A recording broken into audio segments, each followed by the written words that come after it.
The arena goes dark. The crowd doesn't know what's coming. Brock Lesnar stands in the ring, microphone in hand, Paul Heyman by his side, doing what they do best, reminding everyone why Lesnar is the most dangerous man in professional wrestling. And then it happens. A sound cuts through the arena that nobody expected to hear. The Samoan war cry. The lights flicker. Bodies start moving in the crowd. Security rushes toward the barricade. And before anyone can process what's happening, Jacob Fatu launches himself over the barrier like a missile locked onto its target, and that target is Brock Lesnar. Before we go any further, please subscribe and hit that notification bell so you never miss another moment of pure chaos like what went down on SmackDown. Trust me, you're going to want to be here for what comes next. What happened on November 2nd wasn't just a return. It wasn't just an attack. It was a declaration of war. Jacob Fatu didn't come back to shake hands and collect a paycheck. He came back to destroy. And the fact that he chose Brock Lesnar as his first victim tells you everything you need to know about where his mind is at. This isn't a man looking to climb the ladder. This is a man who wants to tear the entire structure down and build his throne on top of the wreckage. Let's rewind and appreciate the absolute brutality of what Jacob Fatu did. Lesnar is in the middle of cutting a promo, probably threatening someone, probably reminding us he's conquered everyone worth conquering. Paul Heyman is nodding along, doing his hype man routine. The crowd is eating it up because love him or hate him, Lesnar commands attention. Then Fatu hits the ring, and it's not a slow burn. There's no stare down. There's no trash talk. Fatu goes straight into violence mode. A superkick that could decapitate a normal human being catches Lesnar flush on the jaw. The beast stumbles. The crowd erupts. Heyman tries to intervene and gets tossed aside like a ragdoll. And then Fatu does what nobody does to Brock Lesnar, he dominates him. Moonsault. From a man who has no business being that agile at that size. Fatu crashes down onto Lesnar with the kind of impact that makes you feel it through the screen. But he's not done. He pulls Lesnar up and hits him with a Samoan drop that shakes the ring. Security floods in. Fatu fights them off. More officials. Fatu throws them aside like they're nothing. This goes on for what feels like forever because Fatu refuses to stop. He's not satisfied with making a statement. He wants to leave Lesnar in pieces. By the time the assault is over, Lesnar is laid out in the center of the ring, struggling to move. Paul Heyman is screaming for medical attention. The commentary team is losing their minds. And Jacob Fatu stands over Lesnar's body, arms raised, war cry echoing through the arena, and every single person watching knows that the landscape just shifted. Now let's talk about why this matters. Jacob Fatu has been a name whispered in wrestling circles for years. The guy is a generational talent from one of the most legendary families in the business. He's got the Anoa'i bloodline running through his veins. He's related to The Rock. He's related to Roman Reigns. He's part of a dynasty that has produced some of the most iconic figures in wrestling history. But Fatu has always operated in his own lane. He's been doing his thing in the independent scene, in smaller promotions, building a reputation as one of the most violent, most athletic, most dangerous performers in the world.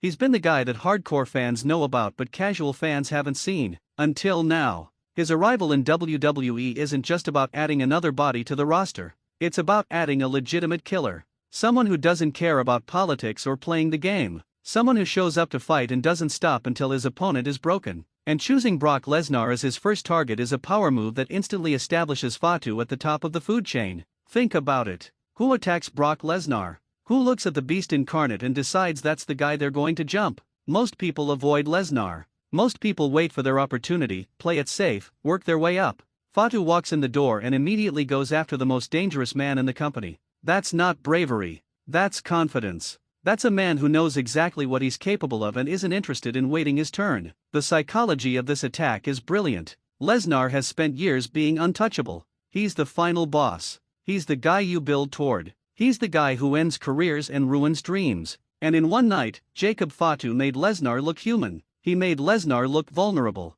He made everyone watching realize that maybe, just maybe, there's someone out there who can match Lesnar's intensity and exceed his brutality. But here's where it gets really interesting. This isn't just about Fatu versus Lesnar. This is about what it means for the entire WWE landscape. Roman Reigns is running the show as the tribal chief. The Bloodline is the most dominant faction in wrestling. And now you add Jacob Fatu into the mix. Is he aligned with Roman? Is he coming in to challenge Roman? Is this about family loyalty or family rivalry? The possibilities are endless, and every single one of them is compelling. If Fatu joins the Bloodline, you're looking at an unstoppable force. Roman Reigns, the tribal chief. The Usos, the greatest tag team of this generation. Solo Sikoa, the enforcer. And now Jacob Fatu, the most violent member of the family. That's not a faction. That's an army. That's a group that could hold every title in the company and nobody could do anything about it. But what if Fatu isn't there to join Roman? What if he's there to challenge him? What if this is about Fatu proving that he's the rightful heir to the Anoa'i legacy?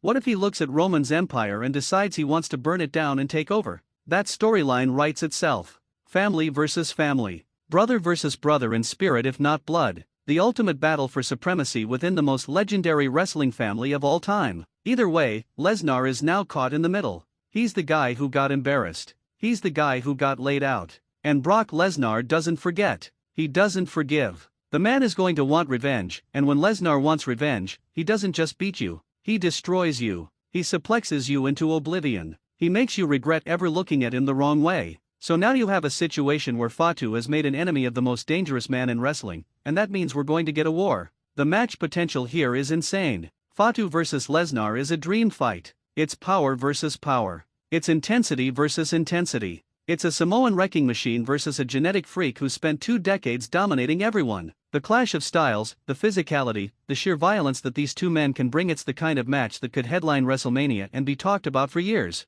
But beyond the immediate Lesnar situation, Fatu's presence elevates everyone around him. Suddenly, the main event scene is more crowded. Suddenly, guys like Seth Rollins, Cody Rhodes, Drew McIntyre, they all have another monster to deal with. Fatu isn't going to be satisfied with one victim. He's going to tear through the roster. He's going to challenge everyone. And that makes every segment, every match, every storyline more unpredictable and more exciting. The November 2nd episode of SmackDown isn't just another episode. It's a turning point. It's the moment when WWE added a game changer to the roster. It's the moment when the rules changed and everyone had to adjust their strategies. Jacob Fatu isn't here to participate. He's here to conquer. And let's talk about the execution of that attack one more time because it deserves to be appreciated. The timing was perfect. Lesnar was vulnerable, not physically, but in the moment. He was focused on his promo, on his message, on reminding everyone of his dominance. That split second of distraction was all Fatu needed. He struck fast, he struck hard, and he didn't give Lesnar a chance to respond.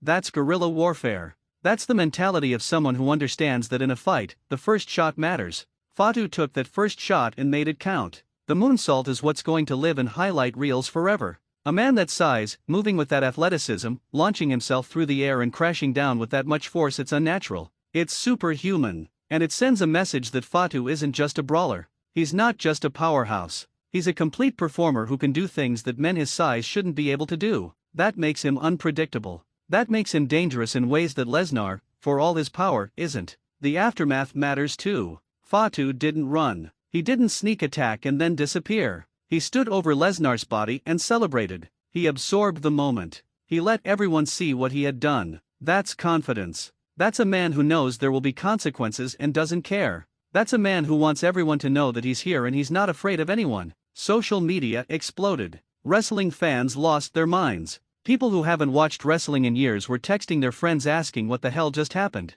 That's the kind of moment that transcends the usual wrestling discourse. That's a moment that reminds everyone why we love this art form. Because when it's done right, when the storytelling clicks and the physicality is off the charts, there's nothing else like it. Moving forward, the questions are endless. Does Lesnar get his revenge? Does Fatu continue his path of destruction? How does Roman Reigns factor into this? What does Paul Heyman do now that his beast got mauled? Does this lead to a match at Survivor Series? At the Royal Rumble? At WrestleMania? Every possibility is on the table, and every single one is exciting. Jacob Fatu's arrival changes everything. He's not a mid-card player. He's not someone who's going to work his way up slowly. He announced himself at the highest level by attacking the biggest name in the company, and now he's positioned as a main event player from day one. That's how you make an impact. That's how you become must-see television. The November 2nd episode of SmackDown will be remembered as the night Jacob Fatu arrived. The night Brock Lesnar got humbled. The night the WWE landscape shifted dramatically.